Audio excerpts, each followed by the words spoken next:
So hello guys, welcome to my YouTube channel. અને જો mummy શું કરે, મસ્ત મજાના કેળા હાથે છે. આજે મમ્મી કેળાનું અથાણું કર્યું છે, જોઈ શકો છો હે ને. અને મમ્મી આ મઢડા ગયા હતા ત્યાંથી લઈ આવ્યા ને મમ્મી? હા, સોનલ માયેથી. હા, સોનલ માયેથી મમ્મી લઈ આવ્યા. અને મમ્મી ફૂલ વરસાદ બાકા છે કે બોલાવે હે ને. તો તમે જોઈ શકો છો, આ તો જો વરસાદ, ઓ માય ગોડ. હું તમને બહારનો બી વ્યૂઝ બતાવી થોડી વારમાં. અને આમ જો અમારી ભેંસને હક નથી, કેમ કે બિચારી કંટાળી ગઈ.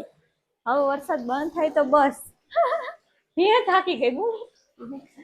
કે મારે બંધ થઈ જાય તો બસ. તમને વિશ્વાસ નતો હે એ તમને વિશ્વાસ નો, માણસને વિશ્વાસ નતો કે વરસાદ આવશે એમ.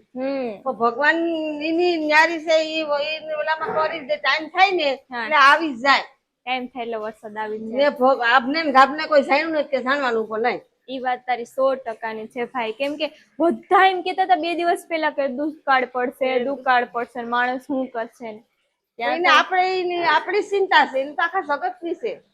ત્યાં તો વરસાદ આવી ગયો હે ને મમ્મી. હા, વરસાદે ભાઈ ખોટું છે કે ભૂખા ઉઠાડે પણ હુવડાવે નહીં ભગવાન. હા, કેમ કે ભગવાન ને ભાઈ આખા જગત નું ટેન્શન હોય. આપણે તો આપણું ટેન્શન હોય કે અમારા ખેતરમાં શું થાય ને, વાવેતર નહીં થાય ને, આ વખત વરસ કેવું જશે ને, આ છે ને તે છે. પણ તમે જોઈ શકો છો ફૂલ વરસાદે આમાં જોરદાર એન્ટ્રી લઈ લીધી ને એવું કહી શકીએ. જોઈ શકો તમે. સો કઈક આવી રીતના છે અમારે તો ગામડામાં.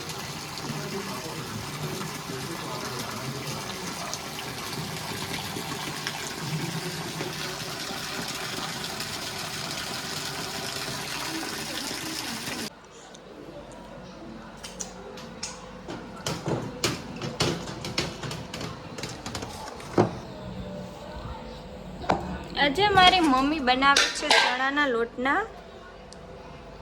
હું બનાવે મરચા ભરેલી ચણાના લોટના મરચા અને રીંગણા. ઊંધિયું બનાવું. ઊંધિયું બનાવવાનું છે. Oh my God. સો આજે ગાઈસ વરસાદી માહોલ. સવારમાં બહુ વરસાદ હતો, બપોર પછી રહી ગયો હે ને. સો ચોમાસામાં ઘરે ને ઘરે હોય એટલે કંઈક ને કંઈક નવા જૂનું બનાવે છે જયશ્રીબેન. વરસાદનો માહોલ છે ને ભજીયા બનાવવાના છે. એવું છે. હવે તો વરસાદ આવી ગયો બેન, એટલે હવે નવું નવું બનાવવાનું કા. હવે સિંગ થઈ જશે એટલે તેલ આવી જશે. પેલા એવું હતું કે વરસે નહીં એટલે આ વરહી ગયો. સો ફાઇનલી આજે તો થોડુંક મસ્ત એવું વાતાવરણ થઈ ગયું. અત્યારે વરસાદ આવે ને જાય ને આવે ને જાય, પણ હજી વાવણી થઈ નથી, કેમ કે એની વાવા જ નથી દીધી એટલા માટે. સો કંઈક આવું કરીએ છીએ. તો મેં મસ્ત મજાની મારી વેલ ચડાવી દીધી છે ગાઈસ, હું તમને જોઈ શકો છો. એક ये है, एक ये वाला है और एक ये वाला है. सब कुछ मेरा इस तरह